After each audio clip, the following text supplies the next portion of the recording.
What does your monarch say? I feel the same way about the British space industry as I do about UFOs. I want to believe. Then I have to punish Ryan.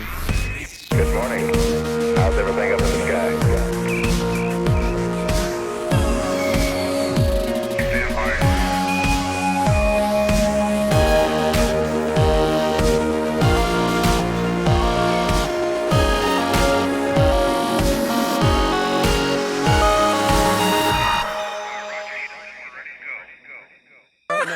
Hello everyone, welcome to tomorrow.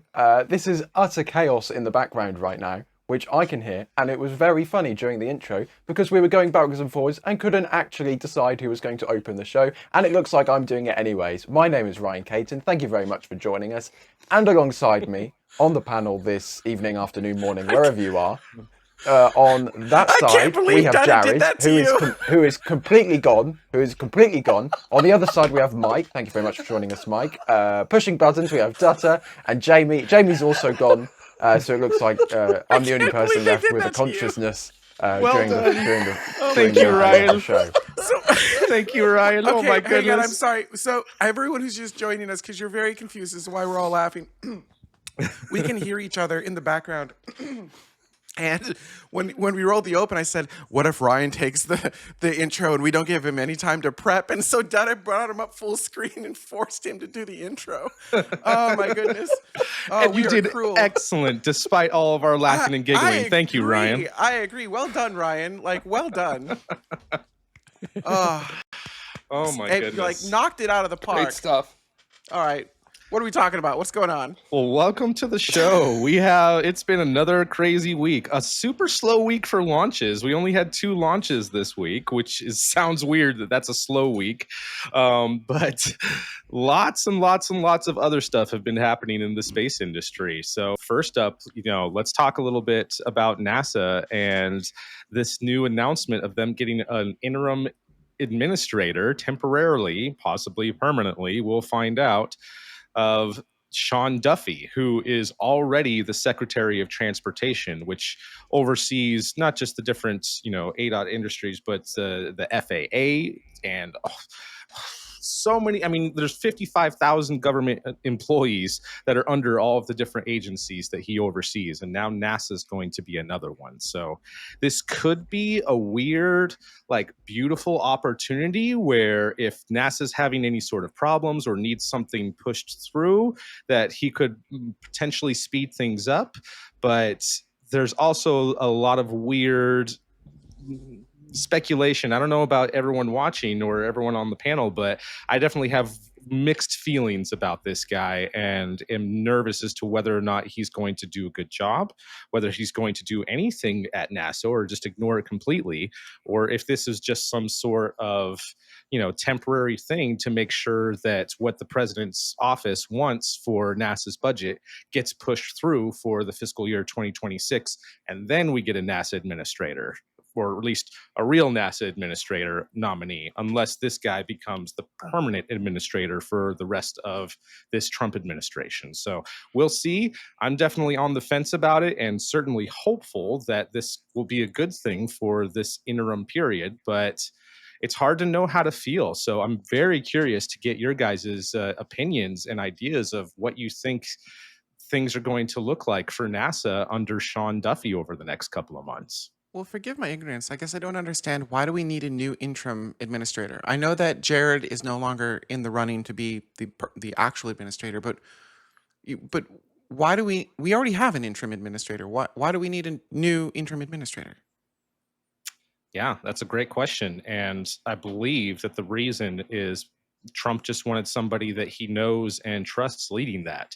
Janet Petro has been doing a great job as the acting administrator, but as a civil servant who initially was, or at least her last post was as the director of the Kennedy Space Center, she doesn't, unlike Duffy, she doesn't have Trump's number that she can just text whenever she wants to be able to get something done or get clarification or whatever. Whereas Sean Duffy, as the Secretary of Transportation, is on the cabinet and so has direct access to the president and would be able to move things forward. And I think it's simply because of that reason. Like, it doesn't seem like Janet Petro did anything wrong. And on the on the other hand, she's actually been trying her best to follow all of the president's directives and things like that. It's not that, it just seems like, and again, this is just my speculation, it just seems like Trump wanted somebody that he knows and trusts instead of, the regular procedure of having an acting administrator for this interim period. But again, that's just my speculation. I don't know for sure. There's also a point that coming up, there's going to be a lot of discussions and hearings and the like on the fact that the president, the presidential administration wants to push through their budget request, which is, they want to slash NASA science. They want to essentially decimate the budget, as we have discussed many, many times on the show over the last few months. But in recent days, Congress has actually started looking through these things, and senators are saying, hang on a minute, no thanks, we want to restore this budget. We want NASA science to continue. We want NASA to continue in the capacity that they have been doing for the last few years. And when you go into these hearings, the administration will want somebody who is 100% on the administration's side to defend the White House's perspective on why they want to destroy NASA science, why they want to destroy NASA's budget. So that could also be a factor playing into this, that the Trump administration may believe that Duffy can better defend their position than Janet Petro, who at the end of the day is a civil servant working for NASA rather than working for the administration. That's a good point. Yeah, that's interesting. Unpopular opinion here, and I'm going to go out on a limb. When what you're trying to do isn't popular or sane, you need people to say yes to what your crazy ideas are, rather than running each individual branch of government under the competent and independent administration of cabinet appointed person in that spot.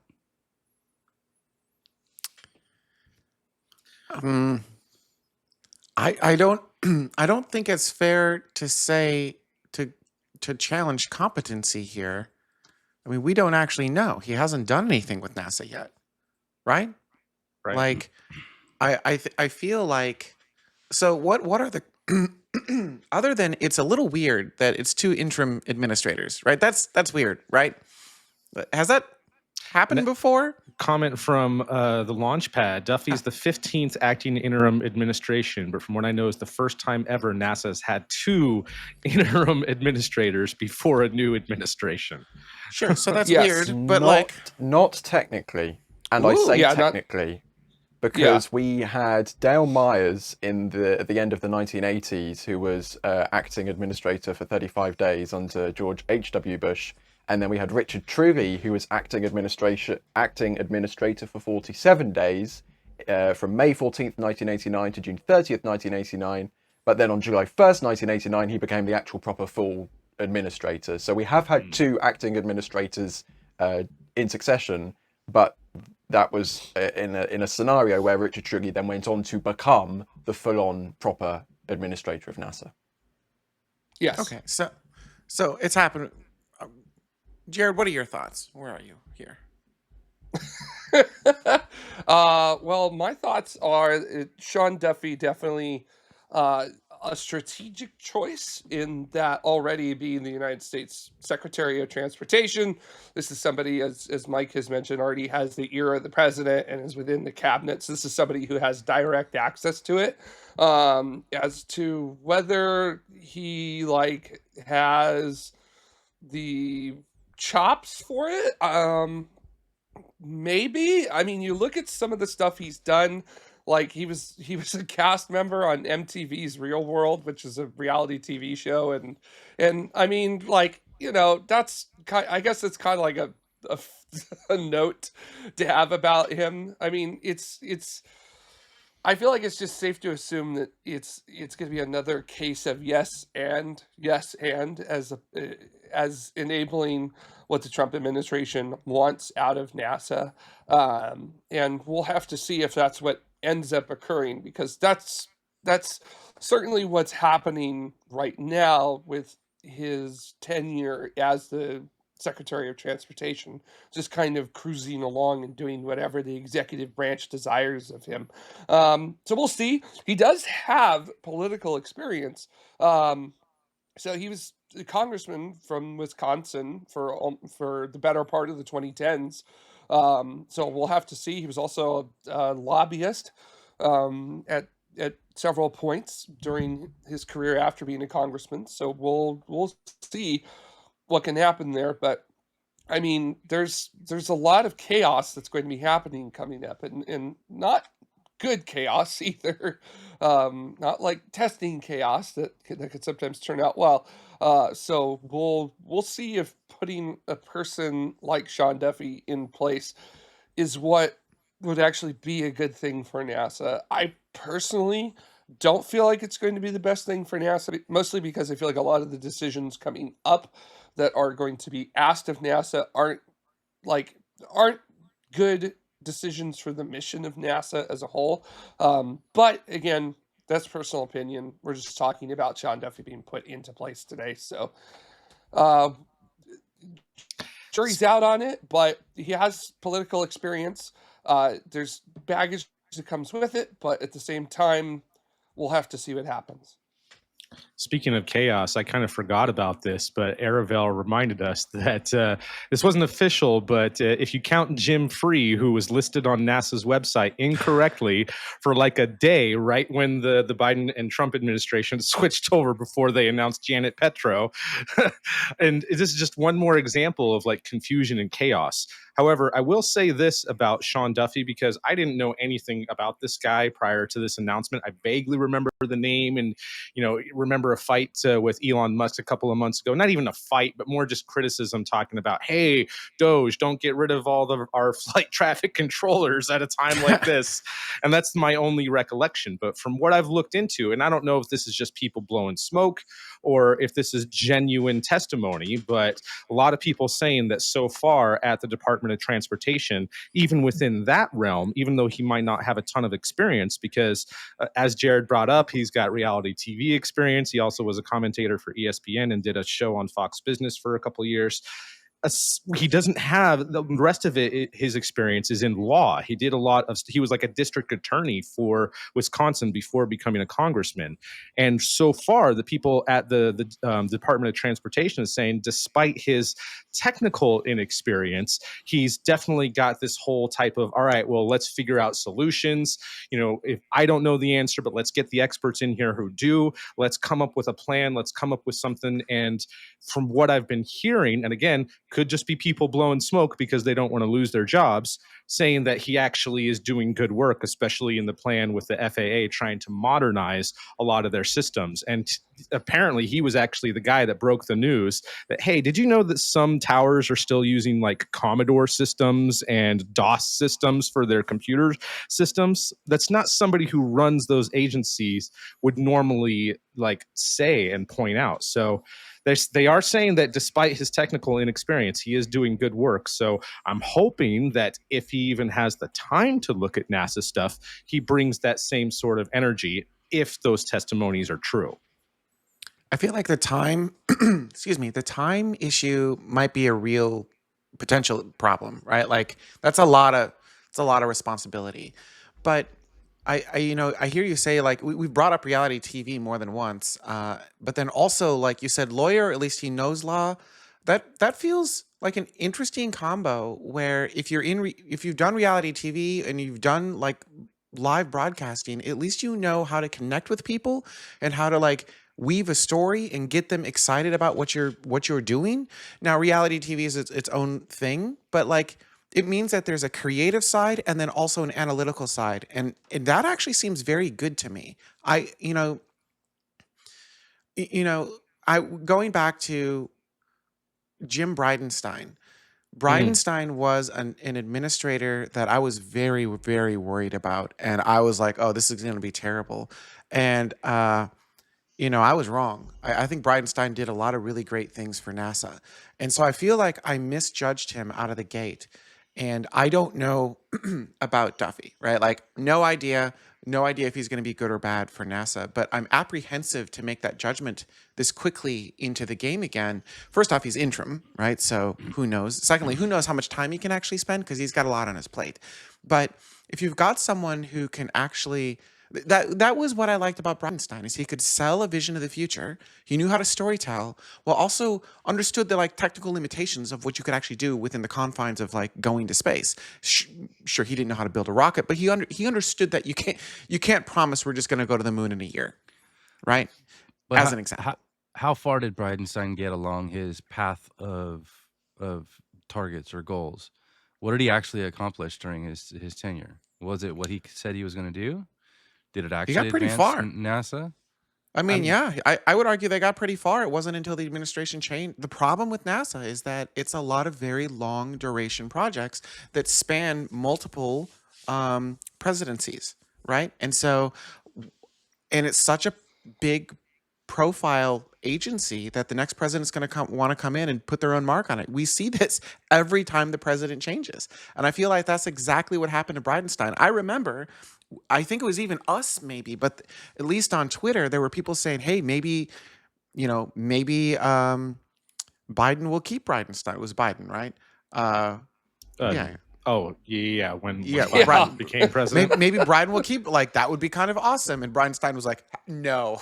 Please don't do that, please. Yeah, right? So like it's hard for me to judge, like, if he's got the left brain right brain thing going on, and he has the ability to like go, okay, you know what, maybe we should get humans back on the moon, maybe we should start selling a vision of a better future for tomorrow.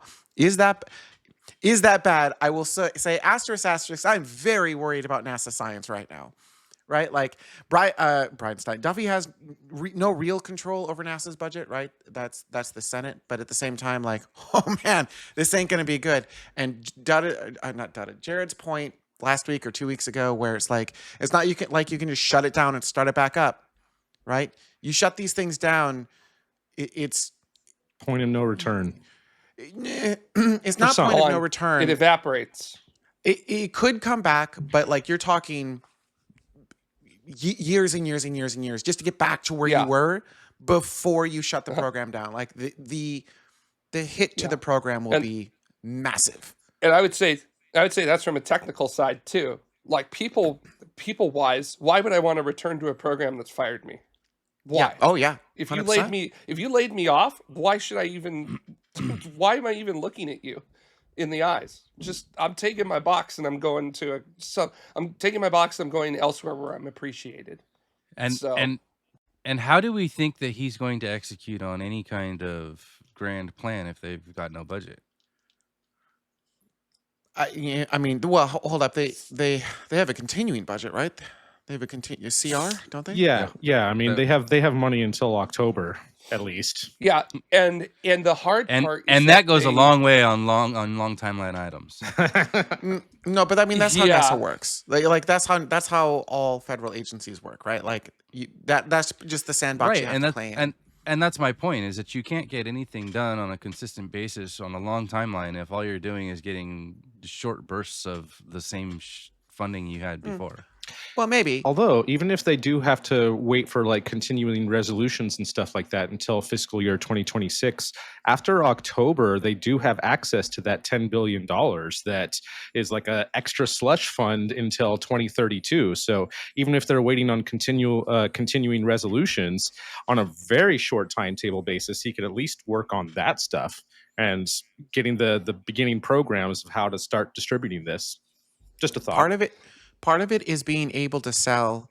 Let's go back to the Apollo era, right? So it was Nixon who was president when we landed humans on the moon, not JFK. Nixon wanted this space program gone, but he couldn't because it was like instilled into the consciousness of the country, right? Now, there were a lot of factors around that hopefully we will not recreate, but there was a story there. And so you couldn't get rid of the program. If Duffy has, I mean, that's how you do it. You don't have to do it with money. You can do it with story and with excitement and just a desire to do cool new things. We we've gone into this, everything is awful and I nothing can ever change and I have no impact, in this whole like negative world from all sides of the aisle. And I think if we can get even an interim administrator, but if we can just get someone to get us to dream again a little bit, to get us excited about aerospace, that could be very powerful. That doesn't take, well, it takes a little budget, but it doesn't take huge amounts of budget. And that can have a lasting impact. Let me use Lori Garver as an example, right? Talking about lasting impact on NASA. She fought and fought and fought and fought and did not have a lot of money to do it, and fought and fought and fought to get commercial space into NASA. And say what you will of commercial space, it has arguably been a very large success inside of NASA. It is currently it is the way NASA sends astronauts to the International Space Station, how they send payload to the space station. And no one believed in this program. It didn't have a huge budget, it had a tiny budget. Had a teeny tiny itty little budget, right? And they made lasting change with that. Lori Garver wasn't even an admin, right? But I would argue she's the mother of commercial space. So maybe this could be good. Maybe not. I'm not saying he's going to be good. I'm saying I don't know. And like, I was so wrong with Bridenstine. I don't know. Yeah. I've got my hopes up. Certainly got my hopes up. I hope that things go well for this interim. And I keep having this feeling like he's going to be the nominee and be the permanent administrator for the rest of the Trump administration. But again, oh man, that could I'm really be a worried good thing. if he keeps his chair at the DOT and runs NASA. Oof, that's a lot of spinning plates, man. That's yeah. I don't feel like I don't feel like that's fair to anybody to try to have to continue both roles. Yeah, I agree with that. Ryan, what do you think about all this? Oh, sorry, go ahead. You first, Jared. Countdown and then I want clock to get is underway because budget for October 1st, so it needs to get done, and that he's getting thrown in at a time when he has a very short amount of time to learn as much as about NASA and then make very big budgetary decisions, and it just feels like it is not enough time with anyone in anyone's corner to be able to make that kind of a decision coming in fresh. So we're going to have to, it was already going to be hard enough for Jared Isaacman to do something like that. But now here we are, even further down the road. The can has been kicked even further, in terms of time. And we've got someone who may not know everything that they need to understand in order to make these informed decisions about the budget. And that's bad. You need somebody who has the know-how in some sort of way.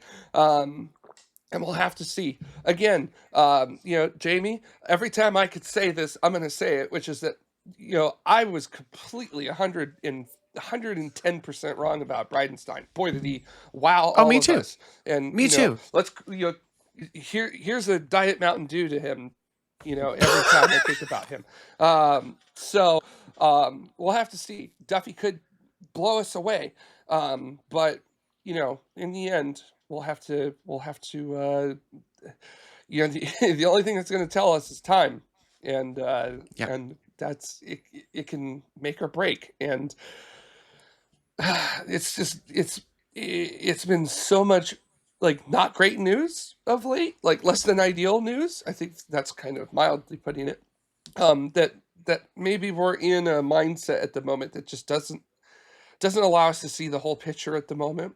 Also, the whole picture may not be visible at the moment as well, because the past 6 months have been anything but normal in terms of the way things have been working. So I don't know. Big shrug. I don't know. We'll have to see. I don't know either. I think your note on budget is really a good note, and that is where, again, I'm so afraid for NASA sciences. I beat people up over, some of these science programs, and you, Jared, you've heard me say, like, why do I care, stuff like that. But that's really just to get the story going. I do actually fundamentally think that they're very important, and I do not want to see them defunded. I think that's a terrible idea. And I'm very, very, very, very worried for NASA sciences. And someone coming in fresh and new who wants to just maintain this, like, yeah, cut it all. Oh, that's my fear. That's my fear. He will at least, my prediction is that he would at least support NASA science programs that directly affect the Department of Transportation. You know, he's going to want to at least continue Weather. like the weather and Landsat programs and at least stuff like that affect other stuff that he's has to oversee at the very least. Otherwise, he's not doing a good job as Secretary of Transportation. So maybe there's a good thing from this.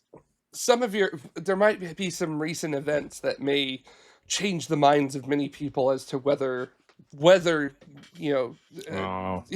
like Landsat and other stuff should be changed. But we'll have to see about that. So I missed something. a lot of the flooding in Texas, the devastation of it, a lot of that, just how I think it was a couple months ago we were talking about using satellites for disaster coordination and why that's important and other things like that. So it's why it's important you have really good programs like the GOES network of satellites or the Landsat network of satellites or the Joint Polar Satellite System, JPSS satellites that we have. So because they provide that weather weather updates and those real-time things that are very helpful for first responders and other stuff. And a lot of the data that was being used post floods, because they happen so rapidly, is coming from those systems. So Ryan, is someone who comes from a less free country, what's your I'm not even going to touch that oh one. boy. What do you think about this whole thing, and what are your predictions? Pole. Yeah. What does your monarch say? What is your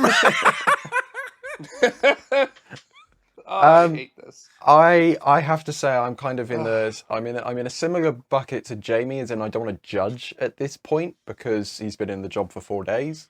I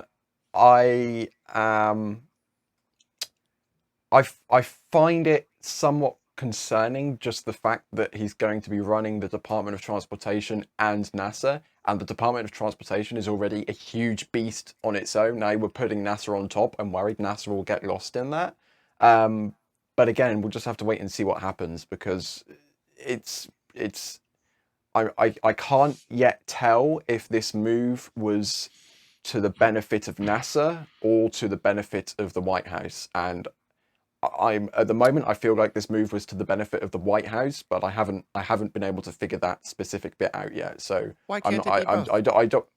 It could be both, and there's also the potential that it is that as well. But I just feel like it's too early right now to make a call that everything is doomed or everything's going to be wonderful. Of course, if Jared got the job, everything was going to be wonderful. We'd probably have people on, in blimps around Venus right now. But I don't want to call it either way just yet. I mean, that's a fair.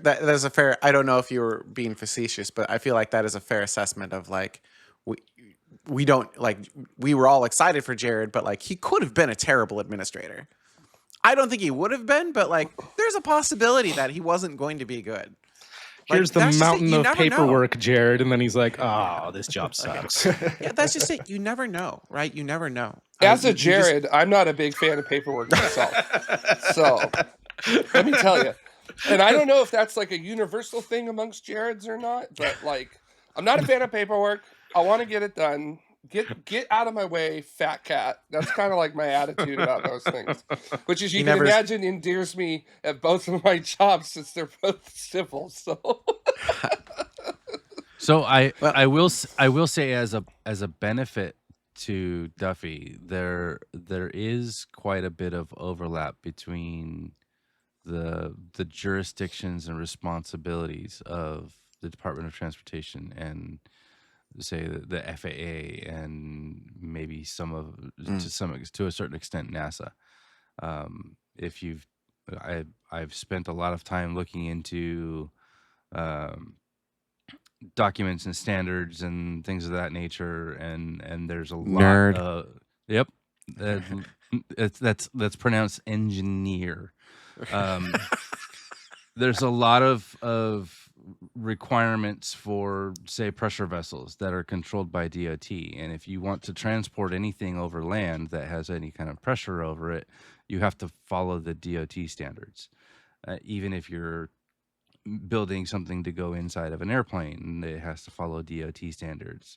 There's a lot of transportation by air that follows NASA standards. So there's a bit of overlap there where maybe there could be some efficiencies found if they unlock that cheat code and are able to find those compatibilities. That's actually I would interesting. imagine. Yeah. I would imagine a very big compatibility with NASA and DOT would be the first A in NASA that everyone always forgets about. So Awesome. American. American. It's the North American. It's the North American Space Agency. That's the word. North American Space Agency. I can't do this anymore. Aerospace. Sheesh. Oh, Mike, don't tell him. Oh, there All we right. go. Oh, Advisory. It's advisory, right? Advisory. All right. I feel like we've hit this topic. I think the answer is it's too early to tell. I think we're all like, okay, a little bit worried, but also I feel like we're always worried when there's a new administrator because like you never know what's actually going to happen, whether they're going to push anything through. Some administrators just kind of like go through the motions. I won't name names, but some administrators just kind of go through the motions. I was gonna.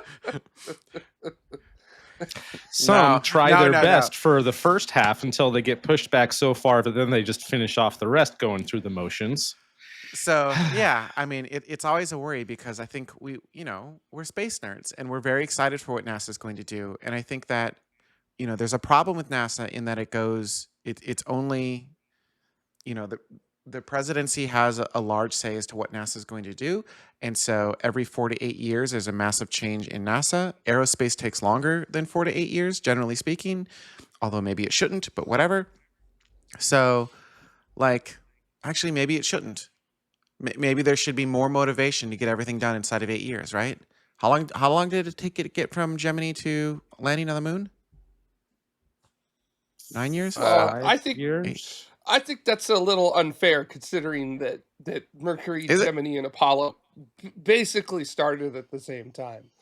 So Okay. around So the same time. Well, No, let me let's- reword let's- that. Let me reword let's- that. How long did it take hold to on, go hold from- on, hold on. Spread, but it was There- pretty close. Let's be fair about what that was, though. Those were 3 prongs of the same mission. Okay. So let's say that's not the point I'm trying to make. From the beginning of the Apollo program until we had humans on the moon, how long did that take? It's about 8 years. Nine About 9 8 years. About 9 years, right? So it was really difficult for the next 58 administration to come in and kill it at that 11th hour, right? Maybe those are the timelines we need to start setting for NASA. Maybe we need a NASA administrator that says, "Listen, you guys got to work faster. We can't be doing these 20 and 30-year programs. They're never going to survive. They're not going to survive. They're just I hate to say it, but Clearly I'm a we big need fan to- of the Chinese 5-year programs. Like they have everything set in a 5-year timeline of these goals need to be accomplished in this 5-year timeline. And they might have 5-year plans set for 20, 30 years, but the future ones are adjustable, based on what was accomplished. But we need 4-year plans of here's something that this can actually be accomplished and is a realistic goal within a president's administration. And here's a bunch of plans for beyond that and future plans and things that can build off of each other. But instead of I think the point that you were getting to is instead of these 20, 30-year plans that either get canceled after a little while or just flounder on forever and never really accomplish anything, let's have a specific goal in a realistic timeline that is within 4-year timeline, since that's how we do our politics, of get this done in 4 years, and here's a plan for a little bit further beyond that, but here's at least what we can accomplish, and at the end of that 4 years we can pat each other on the back and say, well done, we accomplished all of our check marks except for maybe this one, which is going to roll over to the next 5-year plan or 4-year plan if the next administration doesn't completely kill the space agency and we continue forward with stuff. But here's a great framework to work with. We accomplished our goals within the time that we had to actually work on it and go from there. I'm not saying that we need to be like China except in the sense of their planning. They have excellent planning, and for the most part, they usually carry through with it, only having a handful of stuff that gets moved over to the next 5-year plan. But they only because they accomplished like 80% of the work, and it's just that last little bit that needs to be accomplished. So I'll do you one better. We need a grand plan that stretches 20, 25 years, and within that, things that need 3 or 4 years to accomplish, for which the interim administrations can take credit for. Yeah, I think the grand plan needs to be almost kept secret from the public though. That way, each presidency can take credit for their contribution to the bigger plan. But if there's a bigger plan already laid out there, then the next presidency is going to want to kill that bigger plan, right? So, like, make it. And I would argue instead of 4 years, make it 8 years. Just assume it's going to be double presidency, kind of like when you're bowling and you get a strike, you just assume the next 2 balls are strikes, right? Do the same thing. Just assume that you're going to get an extension of the presidency. You get a full 8 years when the new president comes in. Divvy it up into that. Get as much done as you can in those 8 years towards. And I agree. You have to have a bigger vision that lasts longer than 8 years, or it's not going to work. But you don't share that bigger vision necessarily broadly and wildly, right? I think you need a nebulous plan without all the specifics that we've been putting into it, that you have to use this rocket, that you have to get work from these congressional districts. Like, they've mapped all that out to the extent that you have no room to wiggle in. What you need is an overarching plan. Get to put 100 humans on Mars by 2032, right? And then whatever administration is in there can take credit for the things that happen during their administration in order to be able to accomplish that target. And put their branding on it too.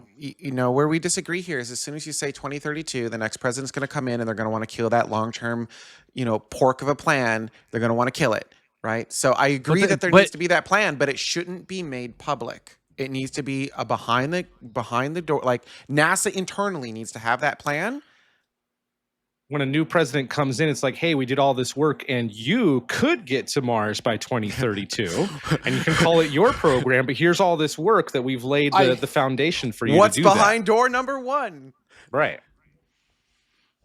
Go ahead, Jared. I was going to say, this is not unprecedented either, to ask for all these projects long term and to have them happen. If you think about it, a lot of projects take a very long time, right? Like Webb, boy, did that take a long time to get out there. Hubble also took a long time, right? Hubble started in the mid 70s before it was launched in 1990. There were several things that were out of its hands, like the Challenger accident and other things that delayed it further. But the concept of doing long-term planning and then executing on that is not unheard of at all at NASA right now. We're coming up on 48 years of operation of the 2 Voyager probes. Sure, they didn't plan for them to operate for 48 years, but we've got people that have proven that they can operate things for very long periods of time if necessary. So that know-how, at least at the moment, is presently there. Don't know how long it'll be there for, but at the moment it's there, and it's not an impossible idea for it to happen. But yeah, that brings us into a whole bunch of stuff that's going on with Europe. So, Brian, do you kind of want to take the lead on this and tell us about at least these companies and what we're talking about here with the European Launcher Challenge? What is that all about? Wait, those were real companies? Those are real companies. Yeah. Europe has a space program? They do. So I guess I should start off by saying technically I lied. They weren't selected. They were pre-selected by ESA.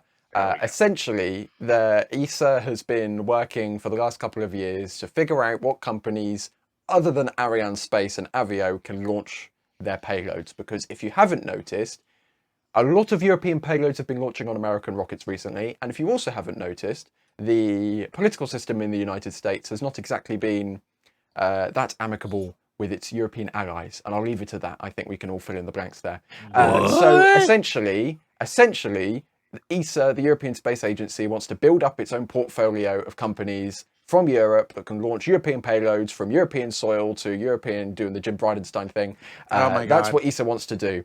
So what they have done on Monday, they announced there were 5 companies which have been pre-selected for a pot of about 169 million euros. And those companies are then going to have to go back and go to their host countries, which are then also going to have to fork over some money to give to ESA to fund the program, if that makes sense. So ESA's putting in a bit of money. The host countries are also putting in a bit of money.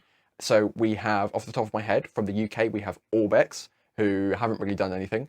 We have RFA, who have blown up a rocket on the test stand during a static fire test. That's from Germany. We also have ESA Aerospace from Germany, who, as you may have seen earlier this year, they conducted their first flight test, which demonstrated point-to-point capabilities from the launch pad to slightly next to the launch pad. And we also have PLD Space of Spain, who have launched suborbitally from mainland Europe, and they're also currently working on their Mura 5 rocket. And in the future, they have their Mura Next program, which is going to be like a Falcon Heavy with 4 side cores, which is going to be, if that ever actually happens, that's going to be insane. And then finally, we have Maya Space, which is technically a subsidiary of Ariane Group, who aren't Ariane Space, and if you say they're the same thing, they get very upset with you. And My Space is currently working on a sort of medium-class Methalox rocket, which is going to be partially reusable, Falcon 9 style, and that also uses the European Prometheus engine, which is kind of like an engine ESA has been helping to develop, which can kind of be used by anybody in Europe for reusability and methane and, you know, just kind of something to try and get the ball rolling a little bit. So that's the quick wrap up of who's getting money for something that may happen in the future, perhaps if other countries also chip in. Methane's so hot right now. Something that was interesting to me about this whole thing is that maybe I was misreading. I mean, there is interpretation stuff that maybe I became victim of, but it seemed to me like each company could get up to 169 million euros a piece. Not just that there's just this small pot, but that each company could get that. And that there's this whole deliberation that needs to happen to determine how much the host countries want to contribute towards it and how much the non-host countries. So like say Poland, for example, like how much do you want to contribute towards these programs? But here are the 5 companies that we've pre-authorized to be the ones to receive this money. So kind of a little bit of a weird choice, but it's certainly tells me of like, okay, who to pay attention to, except for ORBEX, because they haven't done anything. Although the fact that the ESA people pre-selected them, does that mean that they've been working on stuff in dark mode that we're not aware of? Because otherwise their plans seem super weird to me. Initially, they had a spaceport that they were building in Sutherland, which is in the northern part of Scotland, but not into the Northern Isles. And instead are going to be launching from Saxavord, which is on the Isle of Shetland, in the Orkney archipelago, just north of Scotland. So Half of those words are not real, Mike. Yes, they are. Learn English, proper English. But it's like they abandoned their plan for their launch facility that kind of looked okay. But then again, I keep having people tell me that their pictures are just smoke and mirrors. To go and launch from Saxavord in the spot that they're going to launch from there, I don't think that they've even started any work there. So it just seems super odd to me to pick ORBEX when it doesn't look like they have a whole lot going on. And I'm sorry, Ryan, to say that, since they're the only one of these companies that are British in origin. So can someone pull up a map? I'm trying to understand how close how close to the equator are these sites? And then, aren't they flying over nowhere land? near the equator? No, they're only going to be doing polar launches from there. Okay, it would just be polar launches, right? Because that makes polar, a little more sun sense. synchronous. Okay. There is no way you're going to any kind of equatorial orbit. I mean, like, I'm in the south of the UK. I'm at 52 degrees north. We are nowhere near the equator. So we're talking way up there. I was trying to make this make sense. I'm like, what? They missed their shot at buying Virgin Orbit, a turnkey launch company, for less than $162 million. Yeah. Didn't have the funding then yet. They hadn't won the launcher challenge yet to have the money to do that. Wah, wah. Wah, wah, wah, wah, wah. Interesting to me though is PLD space because they Wait, hold up. I'm so sorry, Mike. Massimo in chat. Didn't ORBEX make a fake static fire with a smoke machine and lights? yes they did. Question, is Yes. that's real? They actually did this. I don't know if I can talk long enough so someone can bring this up on the ORBEX website. But if you go to the ORBEX website right now, go to their gallery. I got you. They have pictures of a boilerplate rocket, right, on a launch pad, which is in some kind of forest. And then they had they have some sort of vapor machine to make it look all cinematic and lovely. And there are some conveniently placed orange lights. Now, I don't want to go out there and accuse them of doing let me something that restart they this. didn't do, but the imagery they released, they clearly created these images in order to try and convince people they were further along in their program than they actually were. Because this isn't a real rocket, this isn't a real launch pad, this isn't a real launch complex spaceport. This is, I don't know where, but I'd assume it's, maybe in their car park or something. Wow. Okay, but I will say the lighting is really cool, and I kind of want to do that for Starship. Like it looks legit. Yeah, it right. looks That's not legit. a real launch pad. That's not a real launch pad. Sure, but now I want some uplights looks like next the, to the rocket just to make it look cool. Look how cool that looks. Like, it But I might mean, be look how fake, close but the it looks city cool. is. That's too close. Which prop from a Pink Floyd concert is that? Which one was that? I can't remember exactly. Hey, that was were they a good playing, gig for a light company for a little bit anyway. Were they playing Until there's were they fire, playing it's just a water tower. with the smoke and lights? Oh my God. Did they play Darude's Sandstorm at all during it? Or was it just Oh, don't, Jamie, don't. Well, copyright, That's enough. copyright. No, Sorry. copyright strike. That's it. That's all we Copyright get. Oh my That God! and no bad words. I'm so sorry for derailing the show for the fog machine rocket, but oh my God! Hang on. Someone sent me the Fog making of machine video. rocket. Hang on. I'm trying to get this pulled up here. No. Yeah, because Yeah, here we go. I mean, this kind of sums up British aerospace right now. This is their making of.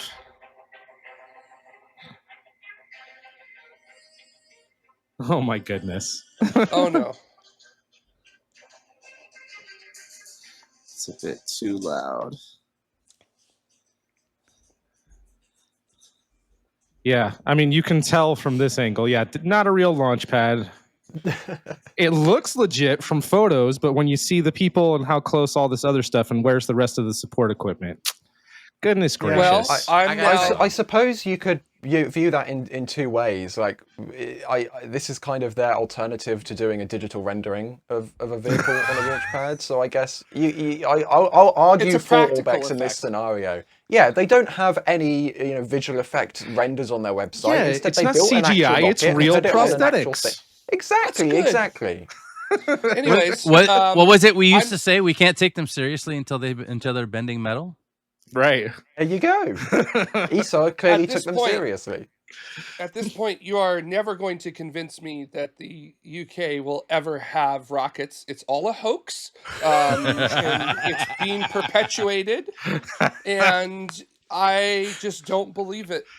So it's just a big hoax. Hey, Jared. and there will Jared. be a documentary on Fox next year about the great hoax of Those the are real dollars they rockets. spent. Come on, we get with the program, Jared. sure. I feel the same way about the British space industry as I do about UFOs. I want to believe. Okay, this I'm is sorry. getting downright mean. I'm sorry, Ryan. and Don't leave I us. can't I'm sorry. not sorry, I Ryan. can't I'm do this enjoying every anymore. minute of this. Well, let's make fun of the other companies then for a minute. the great British rocket off. Which I is- can't do it. I'm sorry. I mean, Skyrora at least has launched some, small stuff. I mean, little suborbital stuff. I mean, they didn't even break the Kármán line, but they have at least launched some rockets. I don't think ORBEX has even done that level of stuff. So, really weird No. choice for ORBEX, but Yeah, whatever. I have to say, I'm not ESA. ESA very much likely has more inside information than I do. But from the outside, Skyrora obviously looks like the company that is more advanced because they've actually launched stuff. They've launched suborbital rockets. They've launched sounding rockets. They have gone through like a physical flight test program. Yes, they've had to do a lot of it from Iceland because the UK Civil Aviation Authority still hasn't given them a launch license after all of these years. Wow. I'm sure Dutta can talk to how much he loves the UK CAA. But yeah, it's Wonderful very, organization.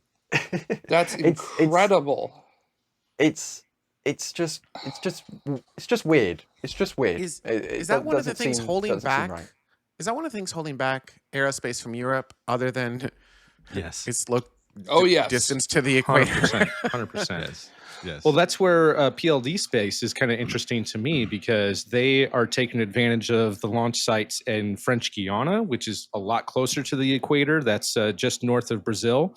And they're getting the launch site there, as well as another company, Maya Space, which should be a no-brainer since they're a subsidiary of Ariane Group, not Ariane Space. Thank you for the distinction, Ryan. Oh my God. So they're both going to be launching from there. That's the dumbest thing I've ever heard. Oh my God. Well, you got Safran to consider. They need their money too. Anyway, Oh my gosh. with PLD space, and Maya space, not only are they launching from French Guiana, but in the case of PLD space, the company from Spain, they're building a launch site, and no idea how far along it is, on the Canary Islands, which is very close to the equator. Although you can't necessarily launch east from there unless you're doing it in such a weird trajectories that it goes mostly over the Mediterranean. That would be really odd to do. The only way to launch east from the Canary Islands is to fly over Morocco and the Sahara Desert. And I geopolitically, there are some countries in that vicinity which are not exactly friends of the Western world.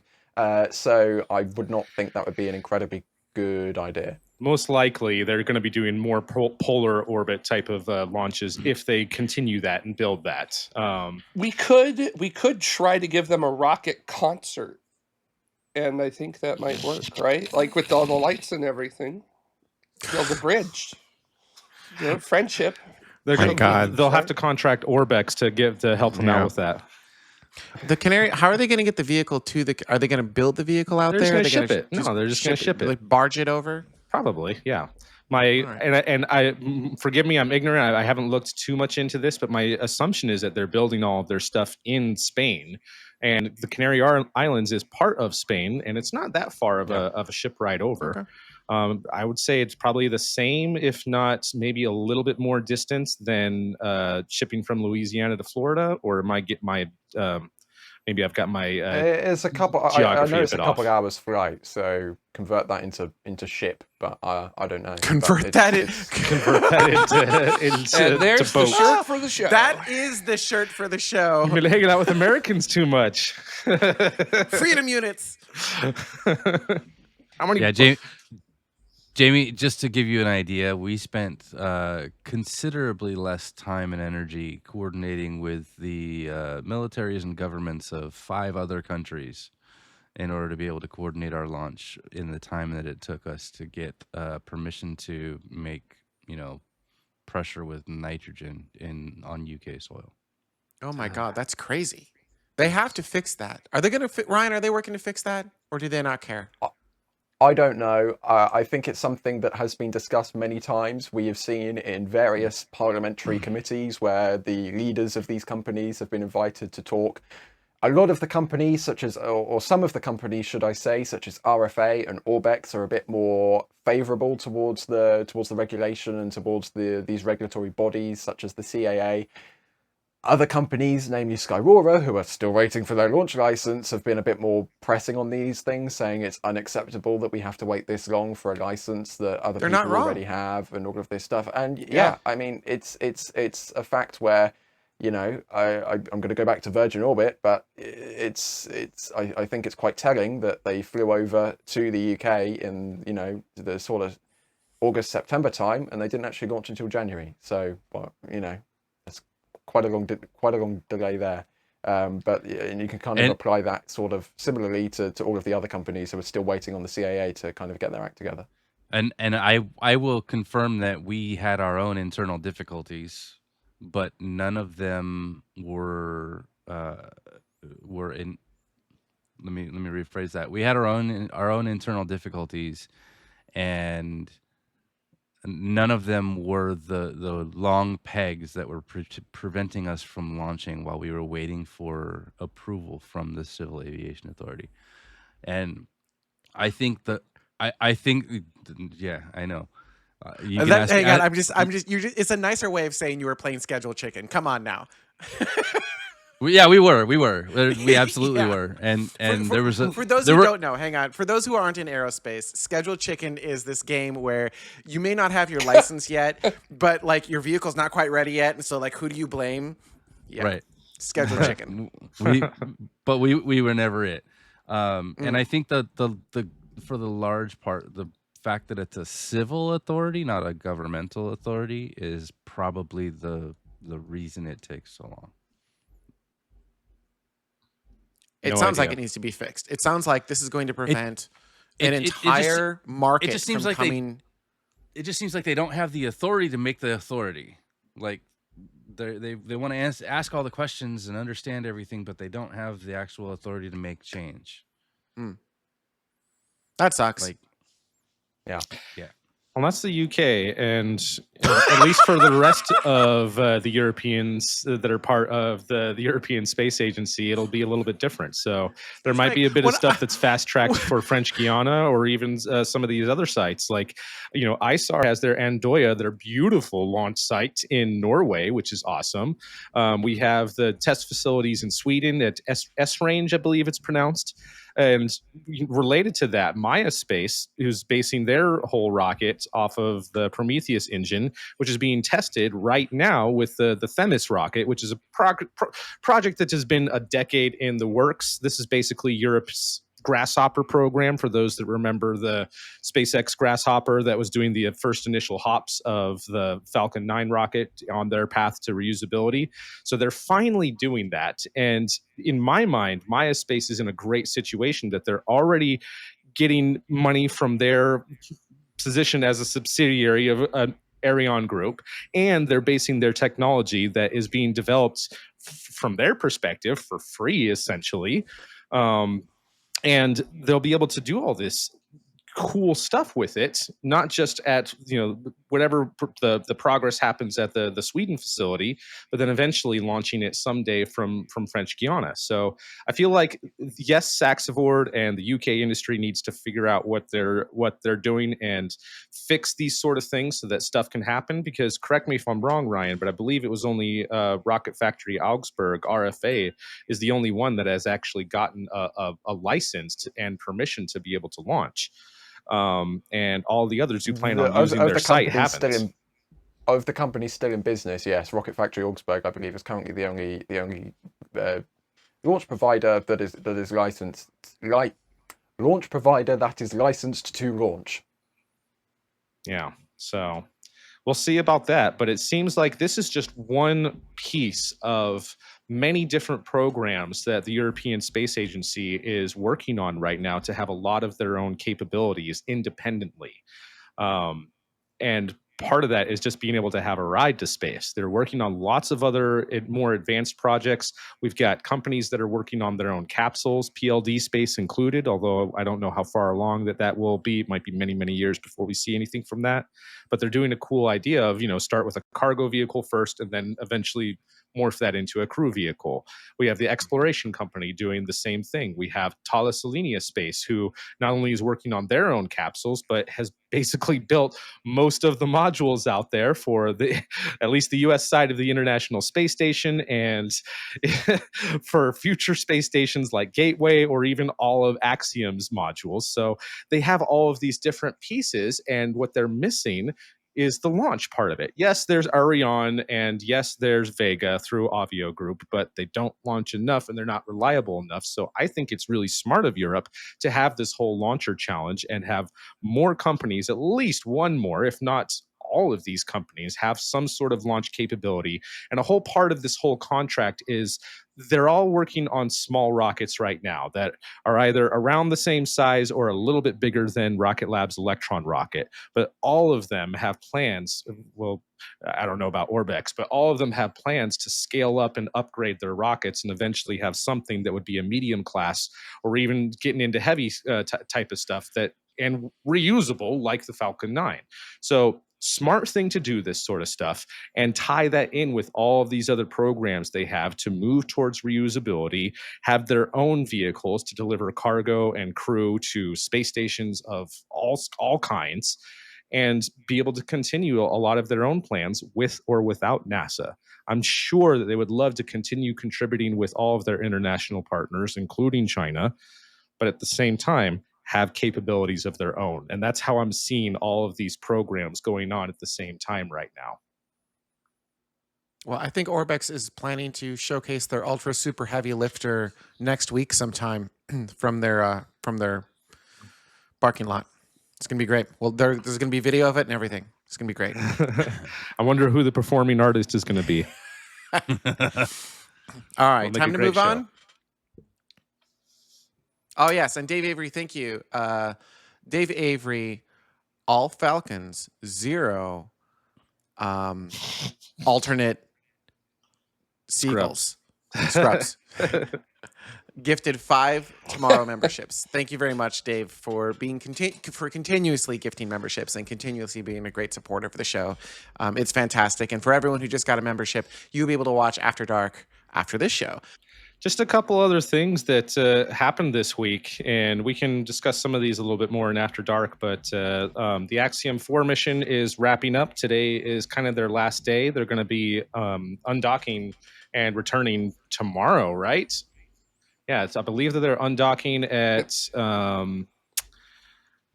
they're undocking at like 4 a.m. of my time, which is sorry, that's going to be Mental arithmetic live on air. Yeah, that's going to be what is that? 1400 UTC for everyone. Something like that. 1300 UTC for everybody.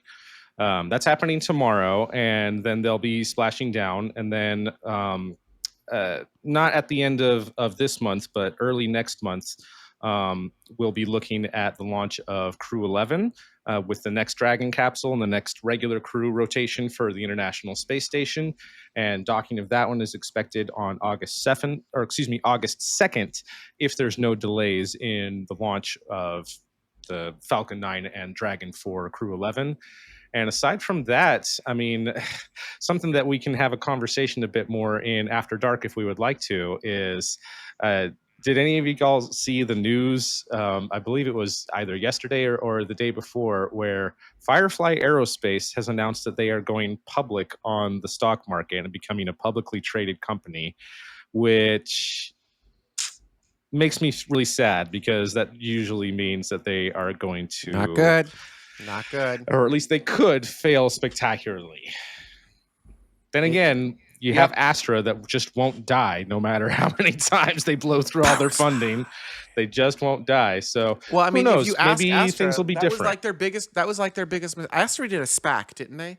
Mm-hmm. Let's talk about this in After Dark. Yeah, we'll talk about this more in After Dark. So for those of you who have signed up for our memberships or who were just gifted memberships by Dave Avery, thank you again for that. You will be able to join our fascinating conversation about that in After Dark. And aside from that, yeah, I think that that's all that we really wanted to cover this week as far as the space industry. So I just want to thank everyone who has signed up to become a member of the show. You can sign up for as little as $1 a month.